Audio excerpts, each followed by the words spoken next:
Okay, there's a bit of a lag here, so I'll get started because you'll see this about 1 minute later.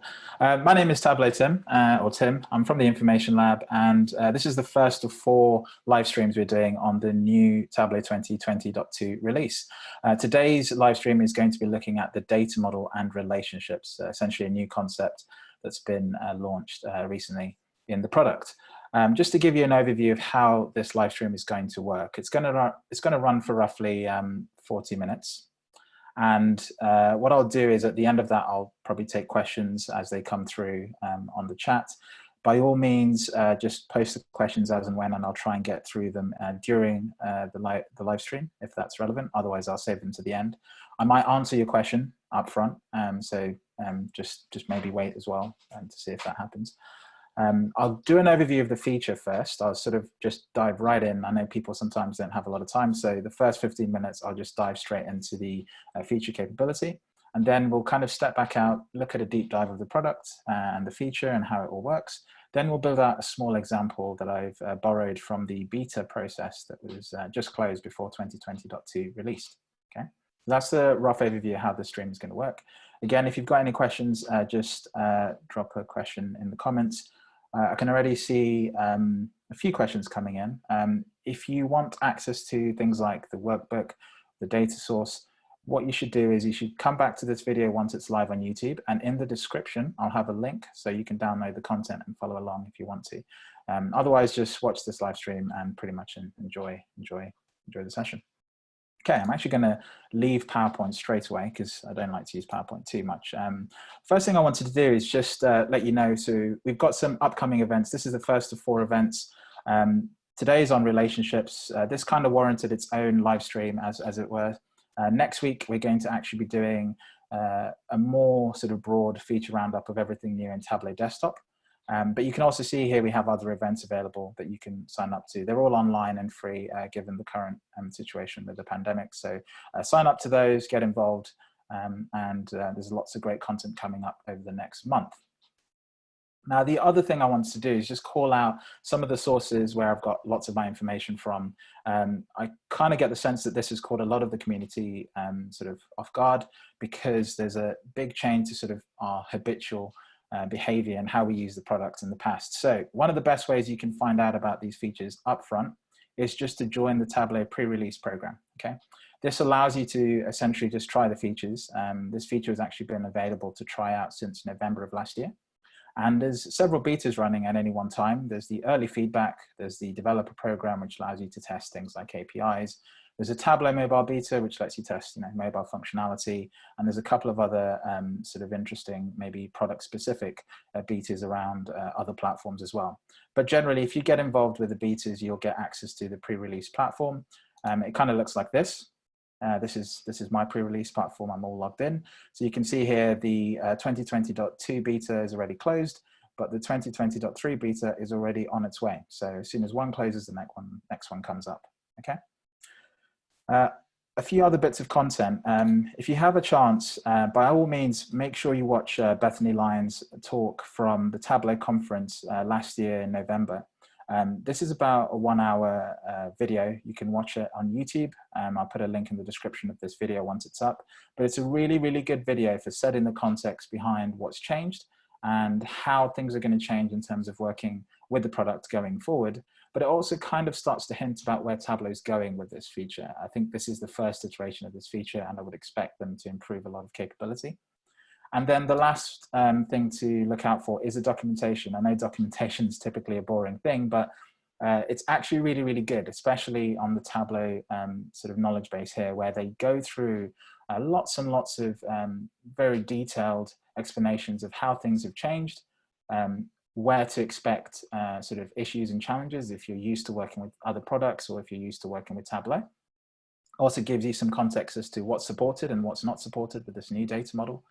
And they've got this great FAQ, which I'll actually borrow a few notes from when I'm going through this webinar.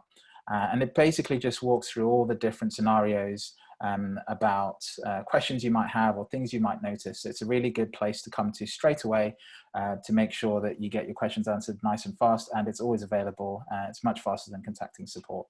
as well. So definitely check out those resources. I'll make sure I put them all in the description of this video once it's up. But without further ado, I think I've shown you enough of the internet. Let's get stuck in with 2020.2. Now, let me just make sure that I am in 2020.2. I have several versions of Tableau. So yeah, you can see that I'm on 2020.2, okay? And the first thing I'm going to do is I'm going to connect to an Excel file. This Excel file is essentially called the Beta Bookshop. So let's just open this up.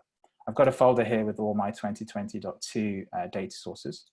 I'm going to hit open. And as I do that, you'll see that the first thing you'll notice once this opens is that this interface is ever so slightly different, okay?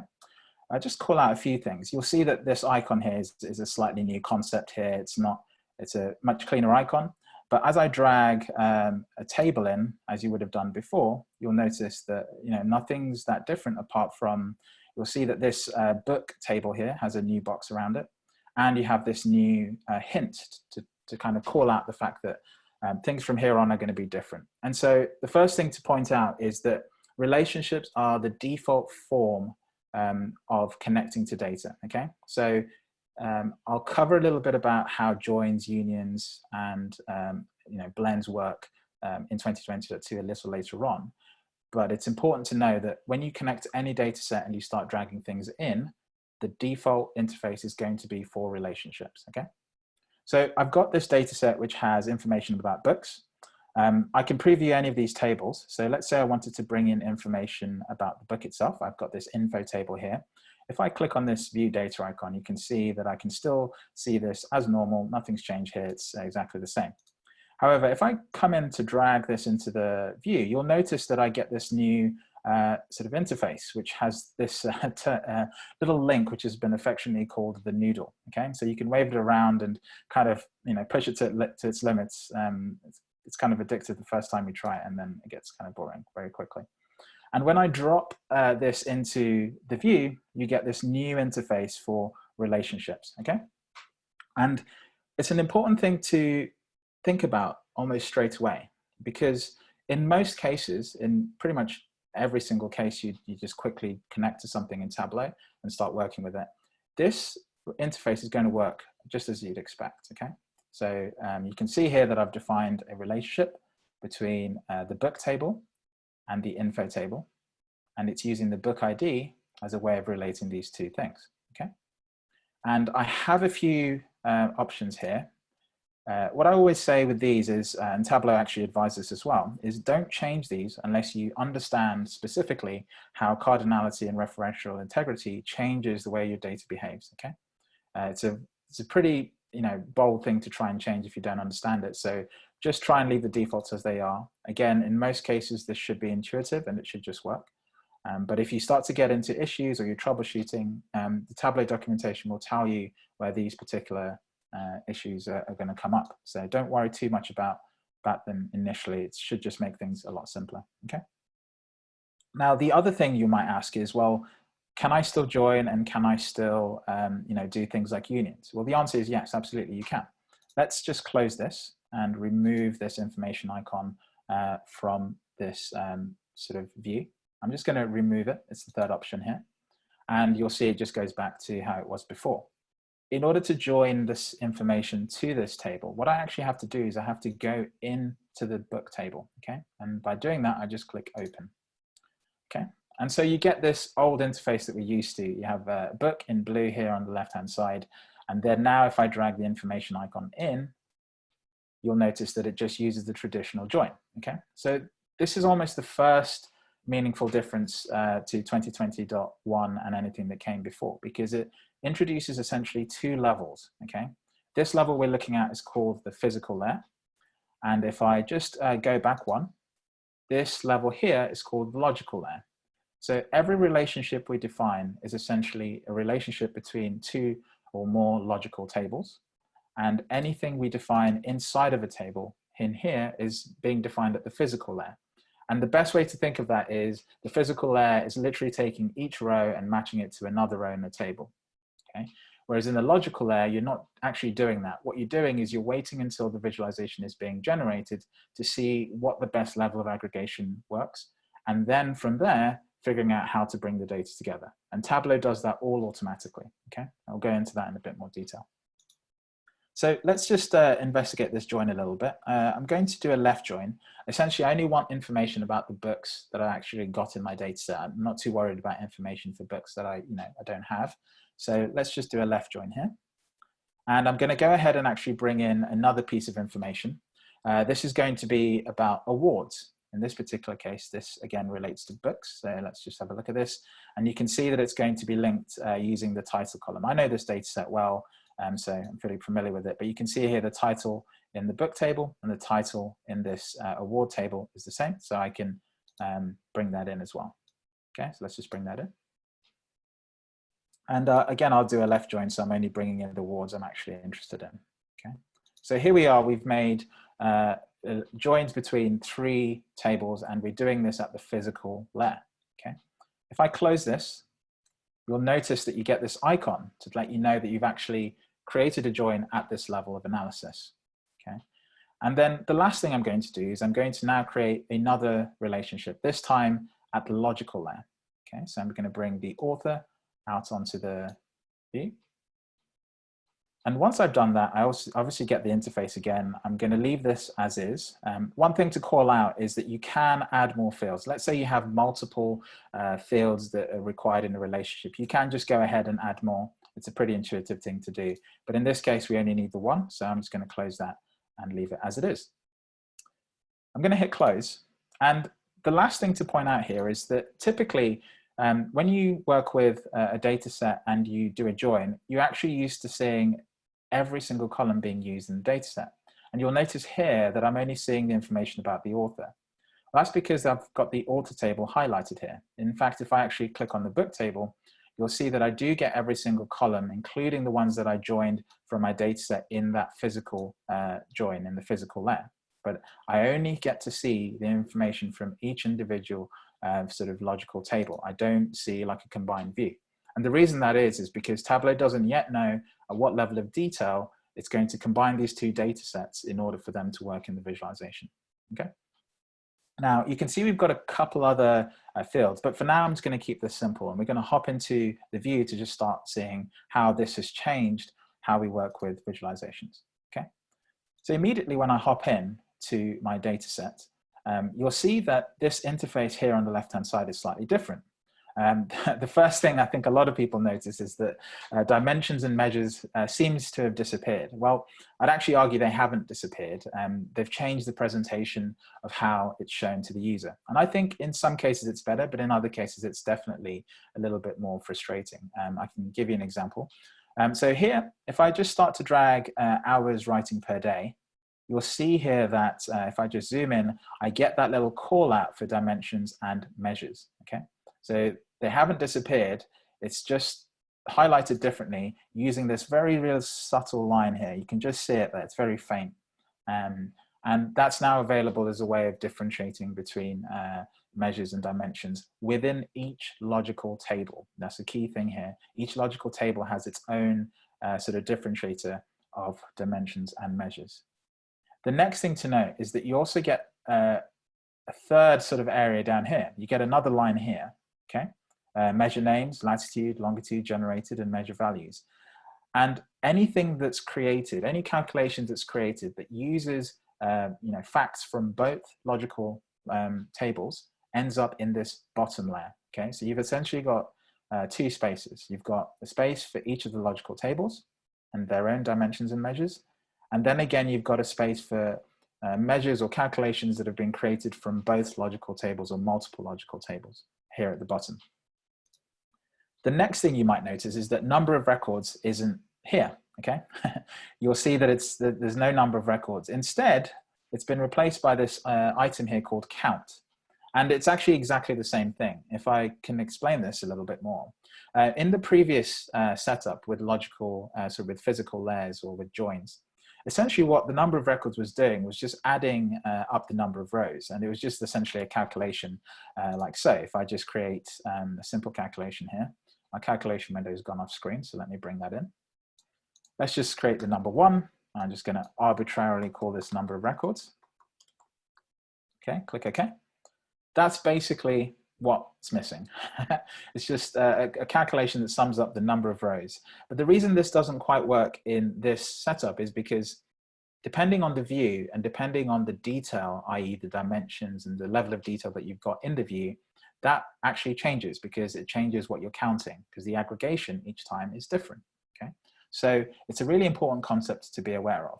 Now, the next question might then be, well, what happens if I open an old workbook with number of records, okay? What happens with old workbooks, full stop? So let's go ahead and open one. I've actually got an old workbook that I can show you if I just zoom back out.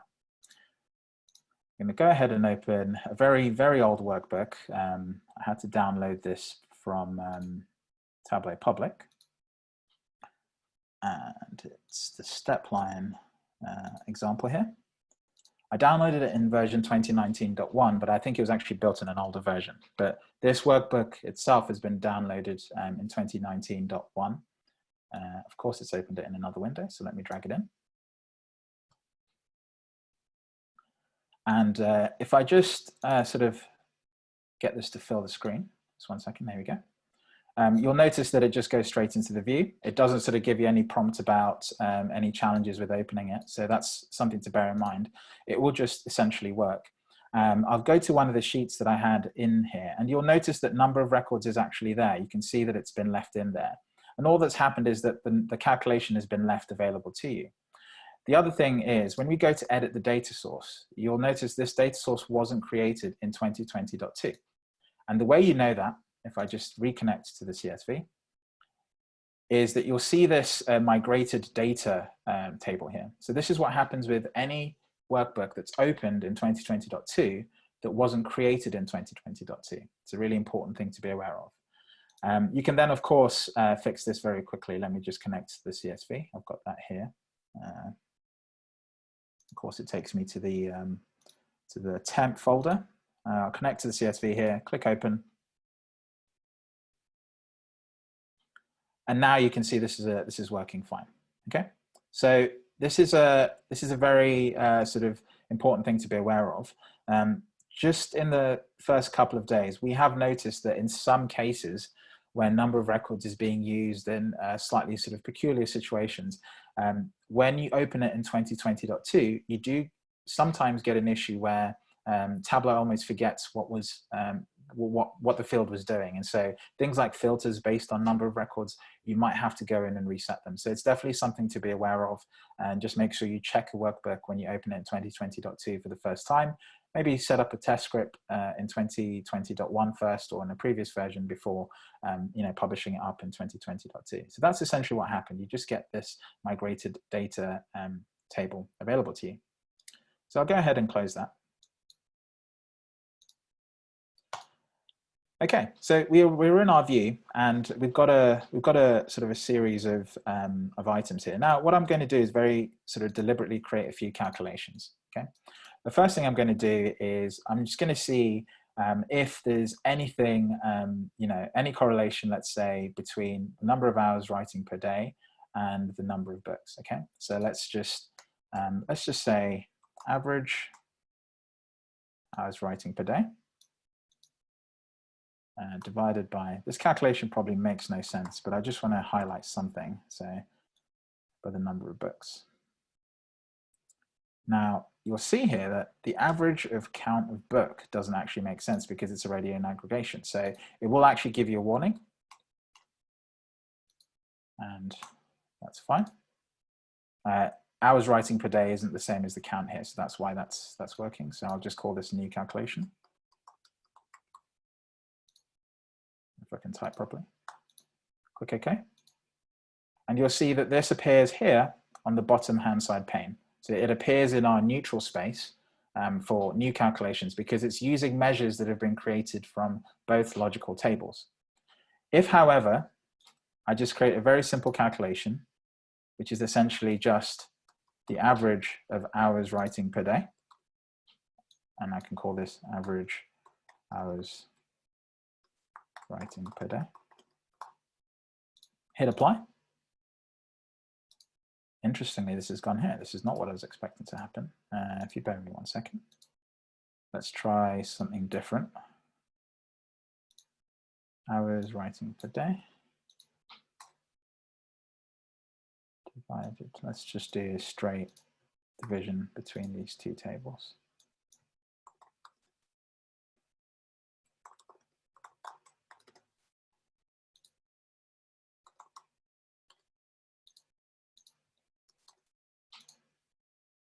Okay, let's try that. No, that goes to the same place. Okay. I've probably missed an important key here somewhere, but essentially any calculation that's created that only references one of the logical tables will have that calculation appear in that logical table. That's sort of the expected behavior. And then anything that references both logical tables will appear here in the neutral space. Okay, that's an important thing to be aware of. I can't quite immediately explain why this is happening. It'll probably come to me later on, or I'll maybe answer it again at the end when we look at questions. Now, the next thing to bear in mind is when you look at your data, when you look at the view of data, you don't get a single table showing you your combined data set in its relationships. You get separate views, okay? So you don't, whenever you export the data, whenever you try and look at the detailed data view, you don't always get a single view. And that's again because these two data sets are coming in as two separate items. Tableau is dynamically aggregating it and basically building a view on the fly. Okay, so if we just basically build a very, very basic view, I'll just say, let's look at the authors. If we just get an author ID in this particular case, and then get their first name and their last name, so we can see who they are. And then we just see how many books they've each written. And then we sort this, you'll see something very interesting, okay? Previously, if I'd joined my authors to my books and I'd done a left join, what would have happened is I would have, unless I did something like a full outer join or something a little bit more abstruse, I wouldn't have lost the authors that hadn't written any books. Whereas in this particular setup, Tableau is automatically bringing in the authors who have no books to their name. And so this is really useful when you think about analysis for things like opportunities and leads, if you're coming from the Salesforce world or if you're coming from a sales world, because you typically only have information about leads that are in progress, but opportunities don't necessarily always have the information and context required. And so typically if you used joins, you'd typically use entire sort of subsets of your data that you wouldn't have in context or in view. This is something to be aware of, and it's kind of a great opportunity in terms of analytics, because you now have an increased sort of overview of what's going on in your data. And the best thing here is you're doing it all with one connection. You're not creating sort of multiple views.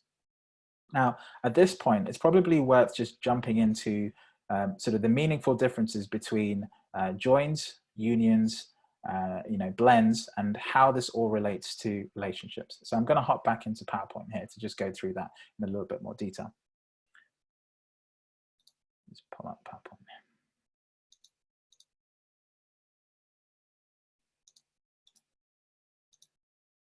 Okay.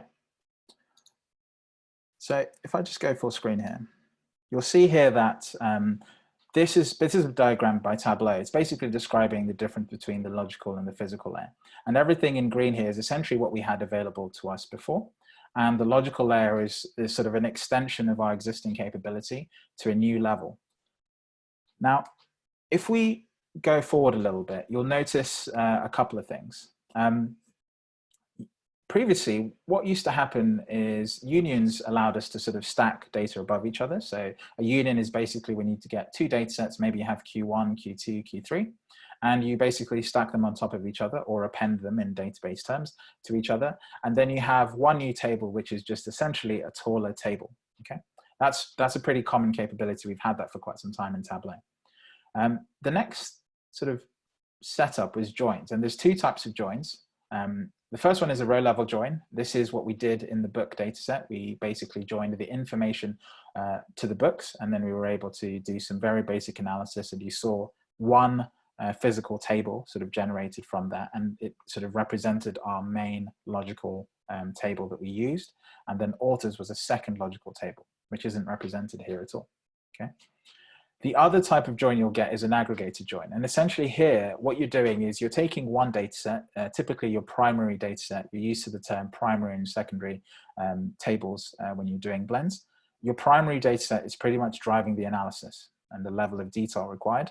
And then your secondary data set is typically not at the same level of detail, but gets aggregated to a specific level where you can then form a relationship between the two and then do a join. So essentially what happens with the blend is you're aggregating one data set to the appropriate level, then you're joining it to your primary data set to create a new perspective, okay? And it has a few quirks with it. It only ever results in a left join as a starter. So anything that doesn't match always gets left out. That's something I highlighted with relationships that can do. And then the other thing is that for each view, you have to specify the blend. You have to specify the blend relationship. So every single view has to have a different articulation of how it works in the whole sort of setup. And so this leads to some pains. Essentially, in complex scenarios, it can lead to things like multiple connections aggregated at different levels and then blended back into a primary data set. So this happens a lot in fast-moving consumer goods when you've got a local level, a country level, you've got regional level, then you've got global level of analysis, and then you have to essentially blend all of that back into a primary data set. You might end up with joins that cause the data to explode. So in this particular case, you might know that if I join these opportunities, for example, to this one manager, well, it's going to explode some information on the manager table, right? But then in today's world, we fix that with a level of detail calculation. I don't know what we did before LODs existed, but that's typically something that we've done in the past, okay? And then this would sometimes lead to a scenario where you had really, really tall, large data sets that could, in some cases, cause performance issues. The other sort of pain here is you'd end up with multiple connections for different perspectives. So again, working on sort of complex questions, especially when you're dealing with relationships in the real world, let's say doctor patients, or managers and their teams and so on and so forth, and budgets in different departments and how they all come together, you end up having to create multiple connections that are fixed at the level or the perspective that you want to do. Okay, and so that's another thing. You open a workbook, you maybe have 4 connections. It's really not that helpful. Again, with the blends, highlighted this already, each view had its own relationship. So every single time you open a sheet, you have to define that relationship, and that became a little bit tedious. The other bigger issue with blends is you actually can't publish a blend for other people to use on Tableau server. Okay, so if you think about the way a blend works, you have to have 2 separate data sets, but you can't necessarily publish that relationship to Tableau server for others to use. So that typically only sort of allowed it to work in the setup of it being embedded in a Tableau workbook. You couldn't necessarily publish that up just as its own data source for other people to use. You'd have to publish 2 separate data sources. Then the author would have to connect to those 2 data sources and define the blend relationship themselves. Okay. A big one here is you lose any unmatched rows. That's pretty obvious with the way joins work. And then with all the above, you have sort of performance issues where you're either querying multiple data sets. If you do a performance recording on some really nasty big multi-connection workbooks, you can see sort of the impact it has on the workbook, but also sometimes on the database if you're dealing with very large data sets and you can't possibly create an extract. So it led to some undesirable performance and heavy workbooks in some cases. Okay, and so if I just hop back out, what we're going to do now is we're going to build out something that tries to sort of start to see how you can resolve all of these using relationships. And again, for this, I'm going to be using this model. This is actually from the beta process itself. For anyone who wants this, or anyone who's joined late on and didn't catch it at the beginning, I'll post the link to everything I'm using in this live stream in the description of this video once it's available on YouTube. So just head to this video. You can just bookmark this link actually. It will come up under the same link and you'll be able to access everything that I'm doing. But this describes a very basic data model for this book data set that we're working with. And you'll see here earlier on, we created this book join here. So you can see I've got this join icon here. We created this setup here, but what we're now going to do is we're going to create some of these other setups, okay? And we're going to see how that looks inside of Tableau. And I'm just going to go through the process of doing it in real time so you can see how that works. And I'm just going to carry on from where I left in the existing workbooks. So I'm just going to edit this data source. I'm going to hop back in. And you can see here that we've already joined these 2 tables to this book table. And if I went back too far there, I need to go back to edit this. The way to get out of this physical layer, I'm still sort of not got the muscle memory for it, is to hit the X button, not the back button. I can't just unlearn that behavior. So it's just something to be aware of, okay? So we've got the author in here already. The next bit of information we need to grab is the books, the edition even. And the edition, when we drop this in, you'll see that it creates a new noodle and joins those two data sets. And as we just drop it in, you'll see that it asks for you know, a little help, because in this particular case, it wasn't able to just make sense of, you know, which book ID I wanted to use. I've got a couple here from the joins that I did inside of this book table, but it's not sure which of those to use for this edition. So I'm going to help it a little bit by just selecting those two. Once I do that, you'll see that I get the preview for the edition below. I'll hit close, and then I'll hit cross. And then now that's pretty much good to go. And so you can just keep doing this, but I'm going to do something a little different. I'm going to bring in publisher, and notice what happens here. So I'm dragging it here, and as I move across, it actually connects to the second table here. And this is important because this is where I can define the relationship. My publisher table doesn't have any information relating to the book. It has information relating to the edition, okay? So when I drop this in here, the thing I'm looking for is a relationship on publisher ID. You can just see that there very clearly, okay? So now that's available to me, that's great. I'm just gonna leave that there. Now, the thing is, I've got sales, and if I just look at this preview here, you'll see that I've got, you know, sales for Q1. If I look at Q2, it's pretty much exactly the same columns, no surprise there. And it pretty much just lists the sales for each quarter. But I'd like to bring this to as a union. I've got 4 sets of data here, and I'd like to bring it in as a union. So I can do that in 2 ways. I can actually drag in a new union here. I need to define where that union is going to go. So I have to have some sort of preconception of this up front. And as I drop this in, I'll get this interface to allow me to union the data set. And so I'm just going to select cells Q1 to Q4 and drag them in to this setup, and you'll see that that just goes in.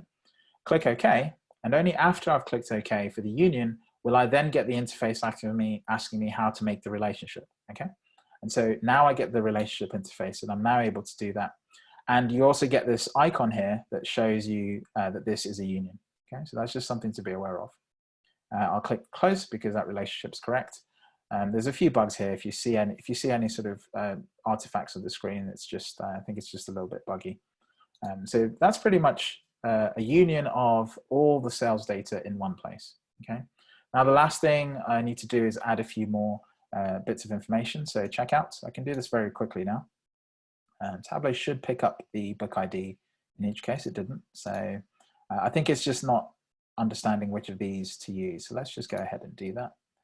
And let's see, what else have I got here? Ratings. Let's just add that in. Let's get to book ID, ratings, yeah. And then the last thing I need to add is the series.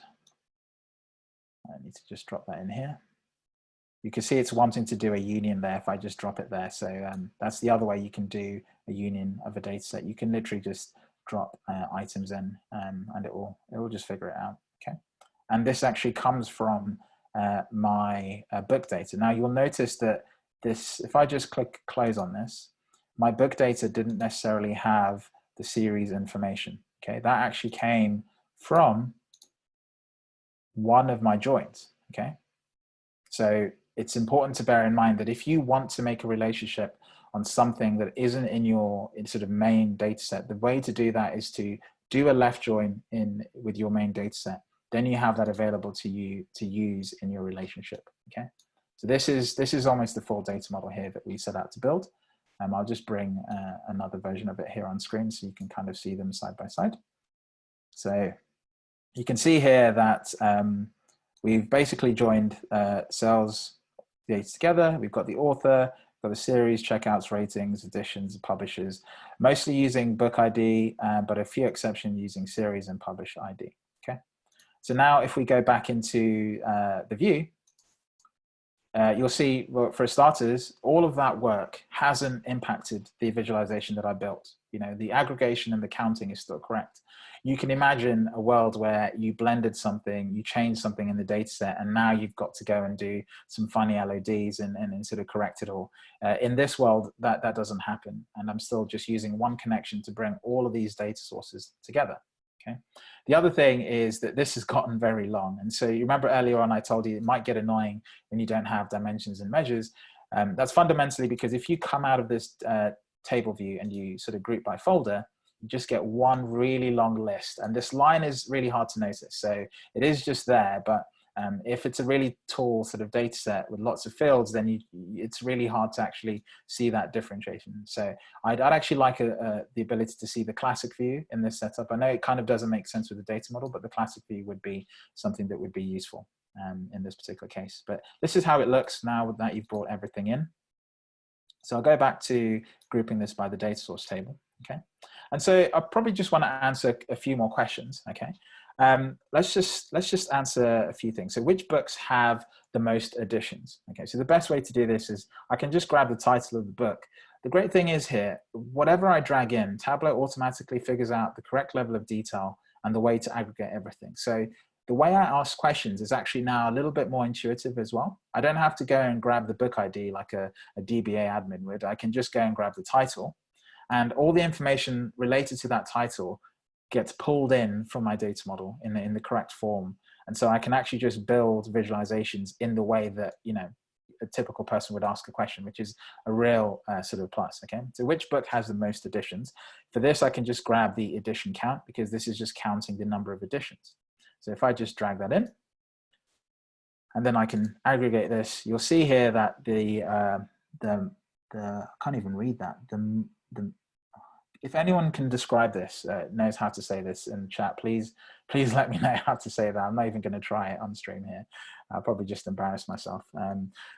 This might not even be real books. It might just be a dummy data set. But that's a very simple question. And again, I'm not having to do any strenuous work here to do weird counts across different data sets or weird aggregations.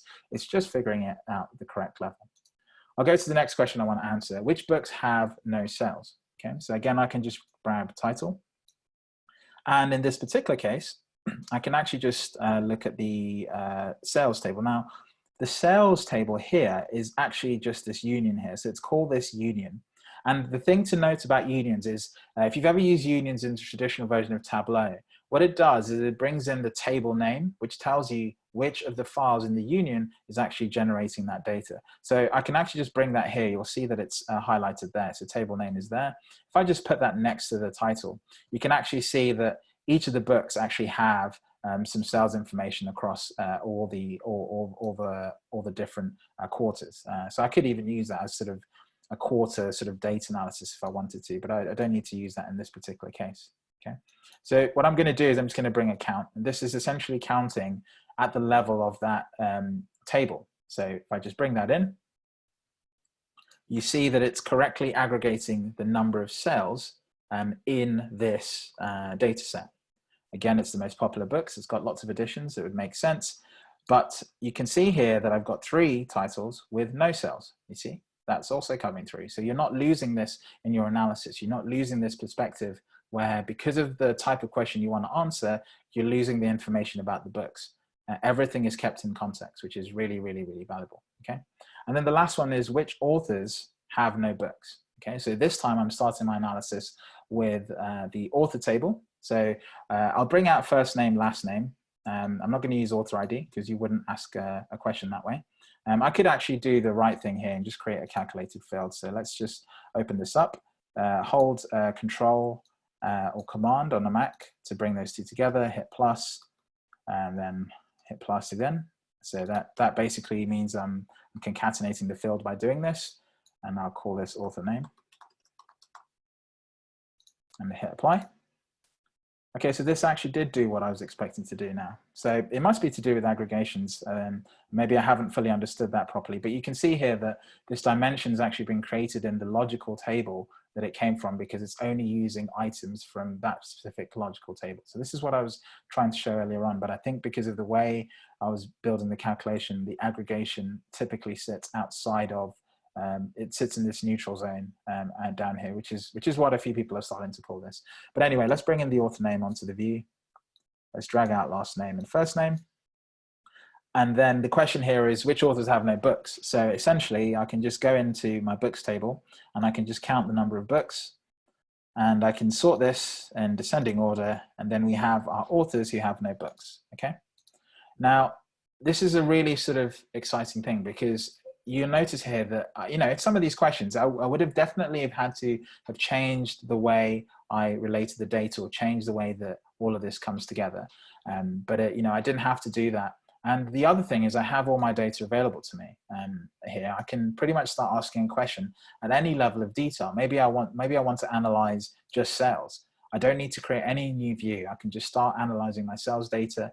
And the beautiful thing here is that each view, each of these tabs here creates its own query. So what I'm going to do here is I'm just going to show you something in performance recording. If you've never done this before, it's a really useful way of understanding what Tableau is doing in the background. Essentially, performance recording switches on a feature where it analyzes the SQL queries that Tableau is generating behind the scene. And if I just start the performance recording, and what I'll do in this case is I'll just drag a few items out from each particular view. That instinctively runs a query in the background.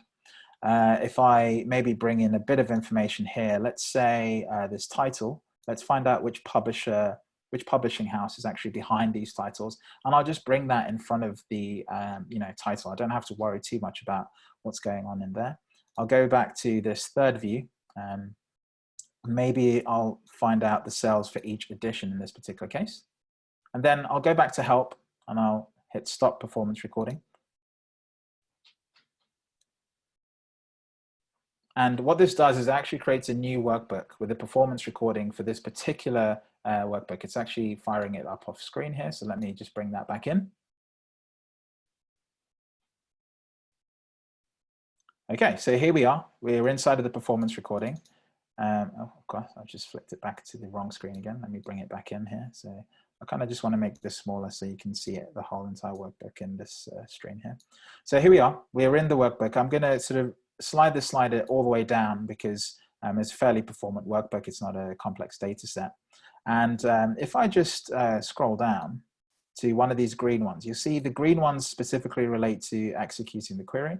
And when you click on that, you actually get to see the query behind that particular setup. So, you know, if I just make this fit the entire view, you can see how Tableau is actually working behind the scenes to build that query. And essentially, if you're connected to a real life database, you can essentially take this query and actually just run it on your database, and you should get a table that represents the same bit of information that's driving your visualization. So it's a really interesting way to start to see if, you know, Tableau is doing things efficiently, if there's any particular calculations that, you know, are causing you sort of weird behavior in the database or here in Tableau itself.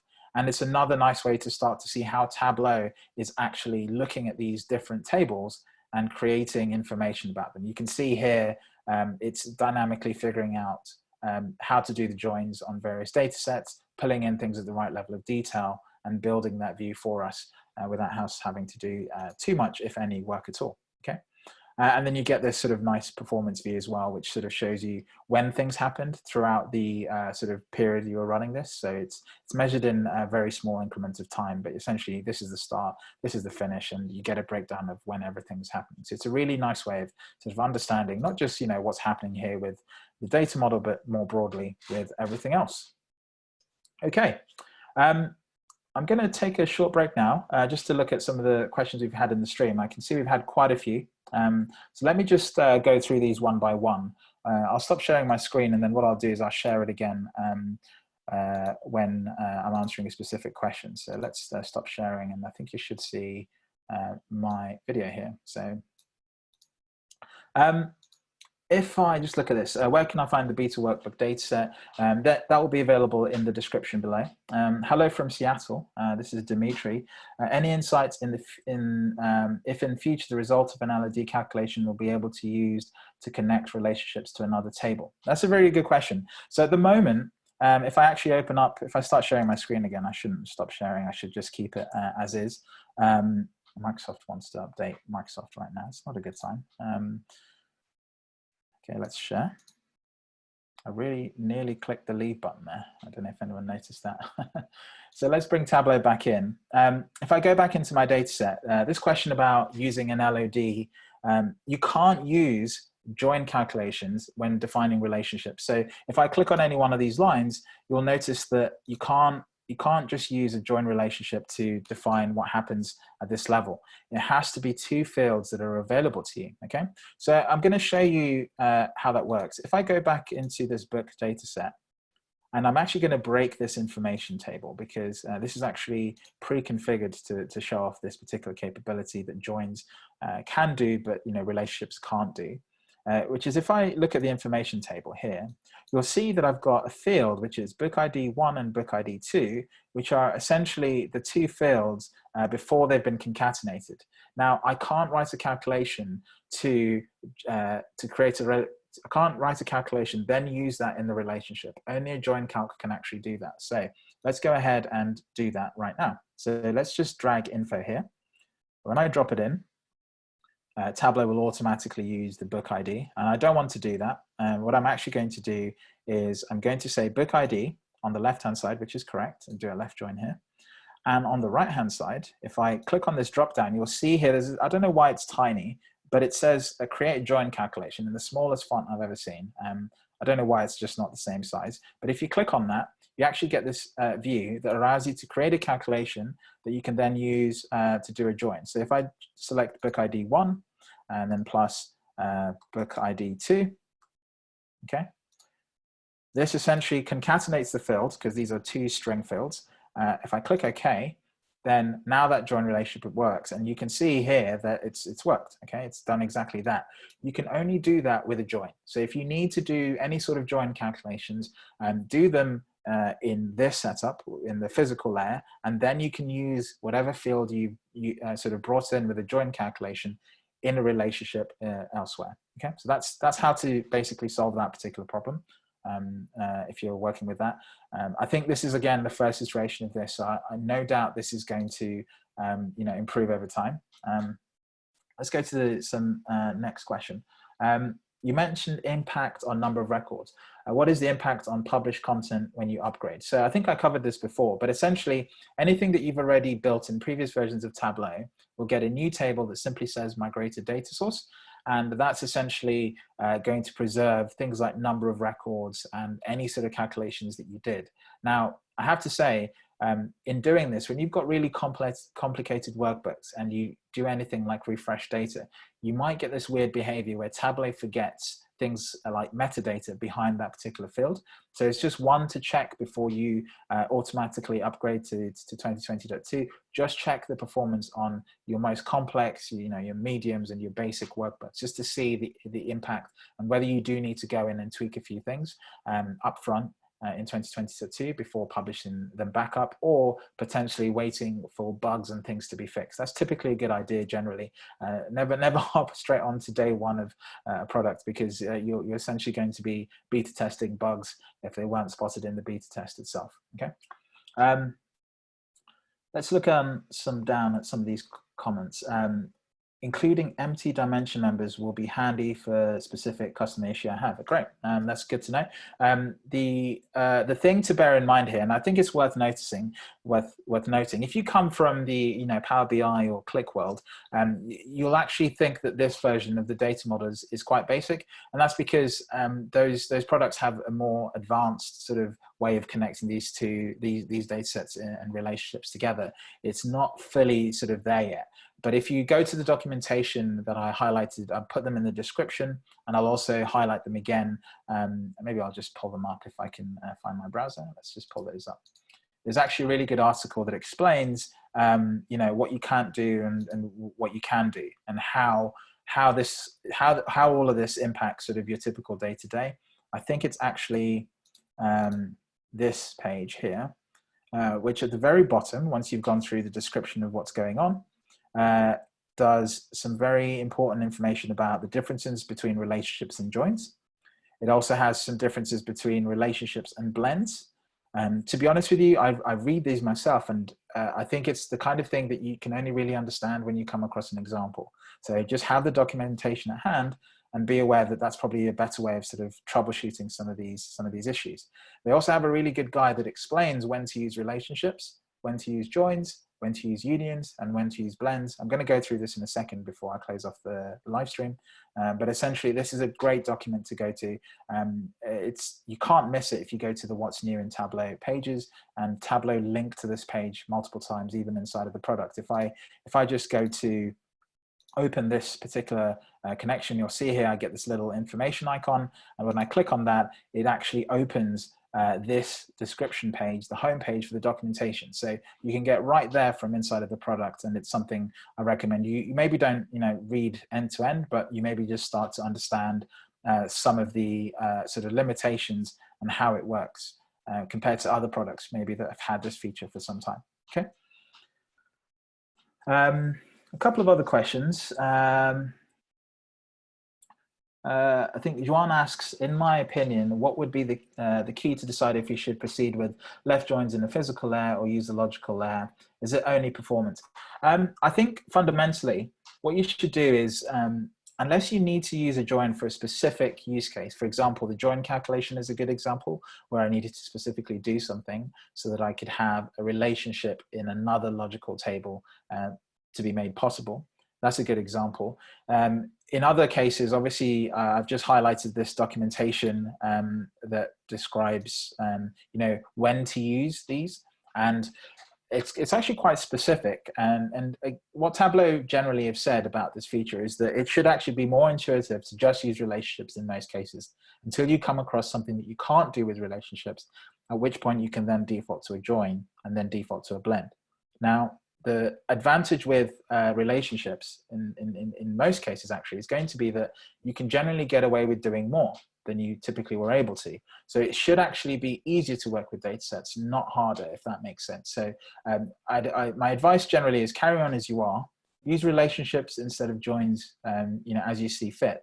But when you come across a hurdle that can't be solved using relationships, then revert back to joins and blends. But primarily, the default is now relationships. So just try and sort of work around that and work with that the best you can. Okay. Cool. So Monica has highlighted that calculated measures appear in the bottom. This is probably where I went wrong myself. Maybe I got that fact incorrect. So what Monica is highlighting here is the fact that when I created a concatenated field with the authors, this dimension actually appeared here at the top, but when I actually created any calculated measure, it automatically goes here to the bottom, even though it all came from one logical table. So maybe that's a particular detail that I didn't quite spot or haven't really clocked, even though I've been using this for a couple of months, which is in itself a highlight that you're going to need to use this quite a lot to get comfortable with the feature. Can you combine a union with a join in the physical layer? That's a good question. So let's have a look at that very quickly.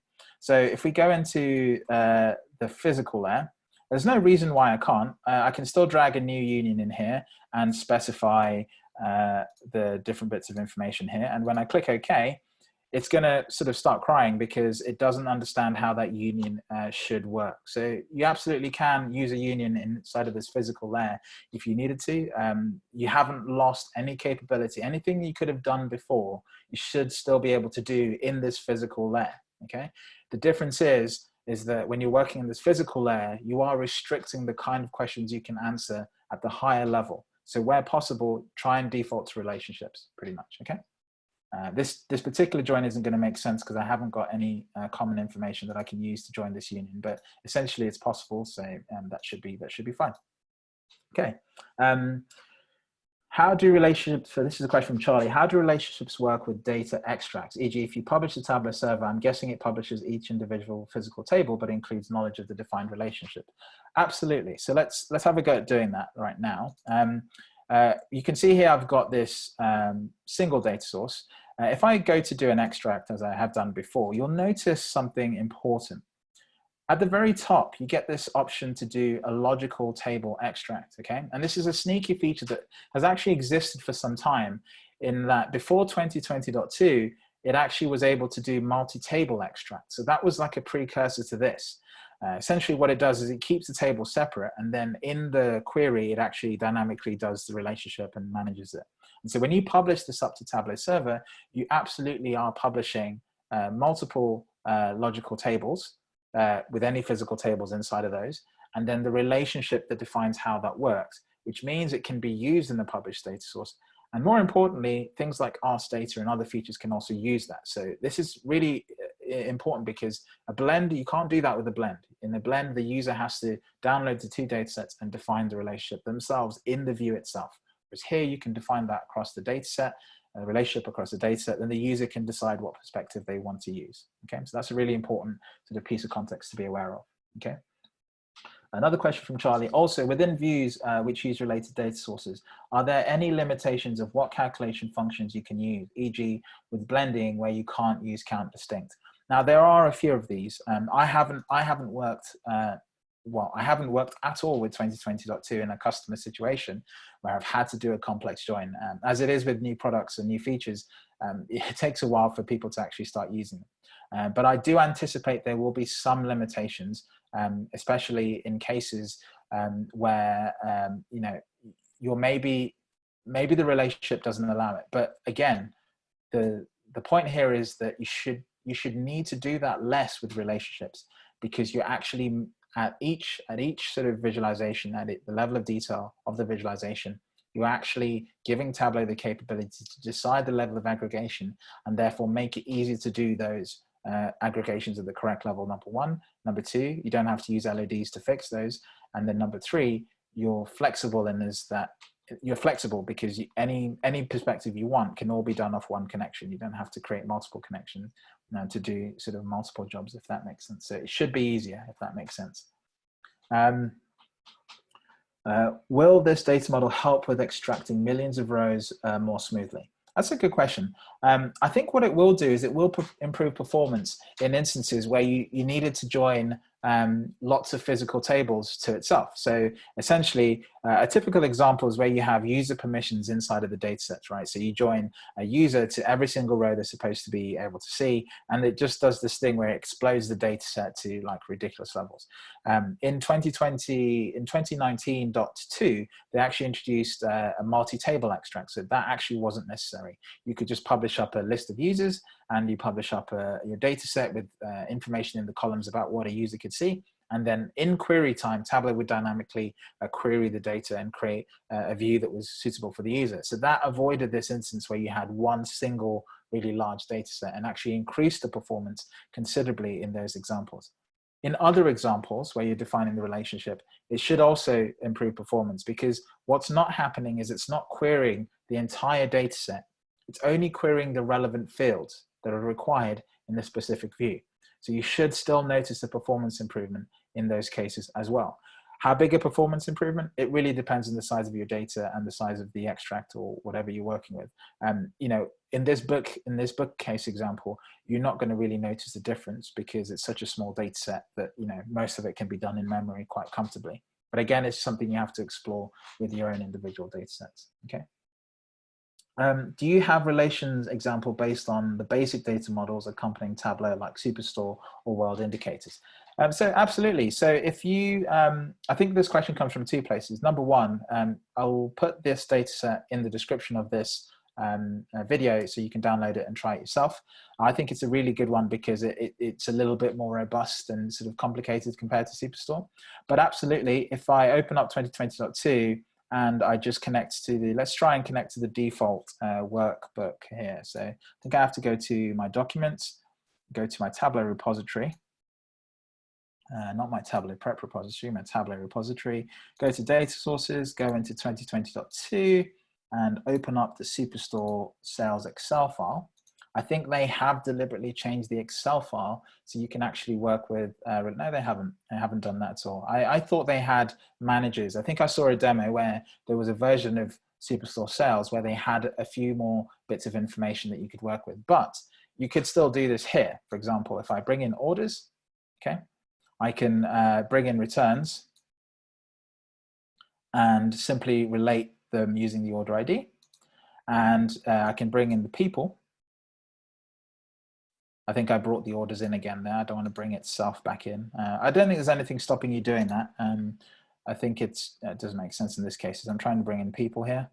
And then, yeah, again, it's just join this on region. and then I can just hop straight into my data set, and I have, I could say, well, let's see how performance by individual person. So let's see who is selling the most goods, right? A very simple question, and it's automatically sort of figured out the relationships there. So it's very simple. I don't see any sort of issue with doing that in the traditional sense with the data source. Data source filters. This is a question from Monica. Filters the specific table. How does it work? So data source filter is actually going to do a couple of interesting things. So let's go back to my book data set. Now, if I edit data source filter and I click add, you'll see that I just get the dimensions, but it's across the whole entire data set. Okay, so if I filter out something at a specific level, let's say I filter out an author, let's just do this by author name, okay, and click OK. And remember, this is my calculated field that I created. What it's actually doing, if I just, let's say I just pick 3, specifically choose someone who doesn't have a book as well. And a lot of these people beginning with A don't have books, so let's choose someone beginning with B and C, click OK. What it's doing is it's actually going into the data set and it's looking at the relationships and it's only pulling in the information that relates to that author, okay? So if I bring in the titles, you'll notice that I now only have titles from the authors that I had before. So let's just expand this a little bit. Something funny happened as well. I don't know if you noticed this. If I go back, you'll notice Amelia to Arturo, these 3 don't have any books, okay? But if I go forward, you'll notice that they completely disappear from my data set, okay? So you're probably wondering, well, what's going on? If I go to analysis and I show empty rows, they come back, okay? So you might do this analysis and you might think, okay, well, what happens in that particular case? You need to make sure that you show empty rows or empty columns in whatever data set you're working with to be able to see the things that have been excluded because they didn't have a match. So in this case, these guys don't have a book, so that's null.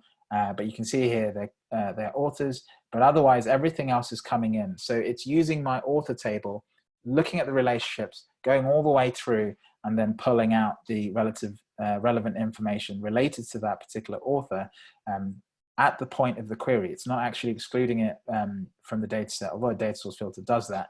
At the point of query, it's excluding that information from the view. And I can even drag something like the publishing house, which isn't directly related to the author, and it's still correctly grabbing the correct publishing house, okay? So that's pretty much it. It's a little bit past 5 o'clock. This is supposed to last an hour, but it's overrun a little bit. The last question here is from Chaitana. How does this help for using custom SQL? If you've already defined the relationship. Okay, interesting question. So I don't think I understand this question fully. How does this help if you're using custom SQL and you're already defining relationship? I guess if you're using custom SQL already, maybe this is a use case where you don't have to use that as much. But ultimately, if you're in, I'm using Excel here, so this doesn't work. But if I go into this physical layer here, it kind of depends on, I guess, your workflow of how you connect the view. If you're using custom SQL, then you could just directly connect to the table. You don't need to worry too much about all of this. And you can just bring in whatever view or whatever perspective that you're looking to do. Because I'm using the modern Excel connector here, I'm only seeing the, I'm not seeing the kind of Excel custom SQL capability that you typically get here. But the other thing to bear in mind is if you check the documentation, some data types, some database types, and specifically database types like cubes aren't supported with the data model just yet. So you need to be aware that this doesn't just work out of the box with everything. There are some edge cases where it's worth checking if this works. Okay, again, just test the product. Show empty row / column. Is it at sheet level? Absolutely. So everything in the relationship is going to be at the specific level that you're, the specific sheet or view that you're looking at, because a very simple reason. each view has its own query to the data source. There's no global query anymore like you used to have in previous versions. And so that makes, each view faster, but that means each view has its own level of detail.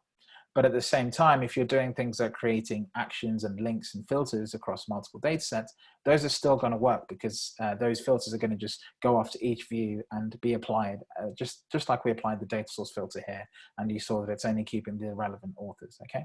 So these options are specific to the view, but typically if you're filtering more broadly, those filters should just work as you've expected. So again, this should be more intuitive. It shouldn't be a harder thing to use. Okay, right. I'm gonna bring this live stream to a close now. I'm just gonna call out again the documentation from Tableau. It's a really, really good set of documentation. It explains very clearly when you should use joins, relationships, and blends in a really, really clear way.